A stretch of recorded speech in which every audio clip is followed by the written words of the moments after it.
नमस्कार दोस्तों, मैं रवि। आप देख रहे हैं मनी लाइव। मनी लाइव में आपका स्वागत है। दोस्तों, अहमदाबाद विमान हादसे में तुर्की का हाथ हो सकता है, ये आरोप लगाया जा रहा है, लेकिन उसका तुर्की ने खंडन किया है। अहमदाबाद में जो इतनी भयंकर विमान दुर्घटना हुई थी, उसमें जो दुखद घटना हुई थी, उसमें जो 241 लोग मारे गए और विमान की चपेट में आने से छात्रावास के भी करीब कई बच्चे, मेडिकल स्टूडेंट जो मारे गए, उन सभी के पीछे टर्की का हाथ हो सकता है। ये मीडिया रिपोर्टों में कुछ जगह चर्चा होने लगी थी कि टर्की ने कुछ समय पहले इस विमान का जो है सर्विस किया था और उसी कारण इस विमान की में कुछ न कुछ डिफ़ॉल्ट जान कर दिया ताकि विमान की दुर्घटना कराई जा सके।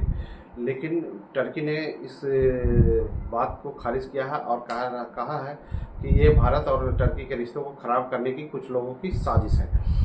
तुर्की ने एयर इंडिया के विमान 787-8 ड्रीमलाइनर विमान की मरम्मत से जुड़े दावों को खारिज किया। उसने कहा यह झूठा प्रचार है जो तुर्की और भारत के संबंधों को प्रभावित करने की कोशिश का है।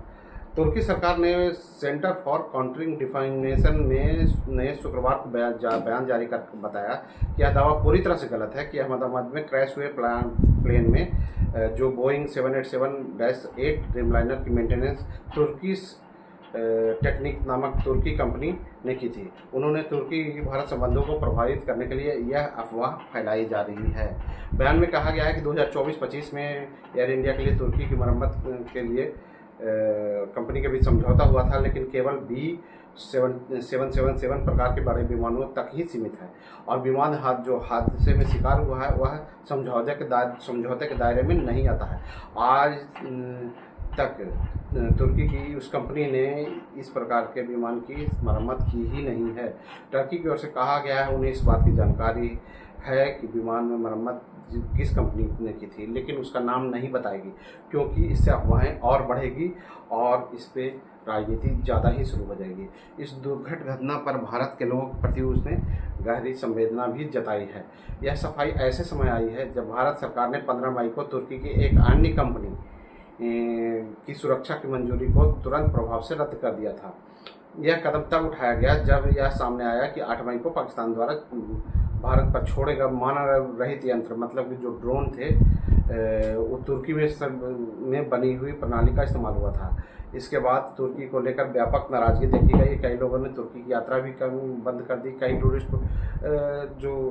गाइड सब थे या जो टूरिस्ट टूर बुकिंग और पैकेज वगैरह जो चलाते थे, टूर प्लानर जो थे, वो लोगों ने तुर्की की यात्रा की बुकिंग बंद कर दी थी। गौरतलब है कि 12 जून दोपहर को अहमदाबाद के सरदार वल्लभ भाई पटेल हवाई अड्डा से लंदन के लिए जिस बोइंग ने उड़ान भरी थी वह बीजे मेडिकल कॉलेज में के परिसर में जा गिरा, वो भी छात्रावास के ऊपर, जिसमें 241 लोगों की जानें चली गई और सिर्फ एक ही शख्स ही बच पाया। तो इस बात का खंडन किया है टर्की ने। दोस्तों, आप देख रहे हैं मनी लाइव। मैं हूं रवि। हमारे चैनल पर नए हैं तो सब्सक्राइब जरूर कीजिए। सब्सक्राइब करने से हमारा हिम्मत बढ़ता और लगातार आप लोगों की सेवा देने का हम वचन देते हैं। और दोस्तों, नोटिफिकेशन भी ऑन कर लीजिएगा। मिलते हैं अगले वीडियो में नए न्यूज़ के साथ।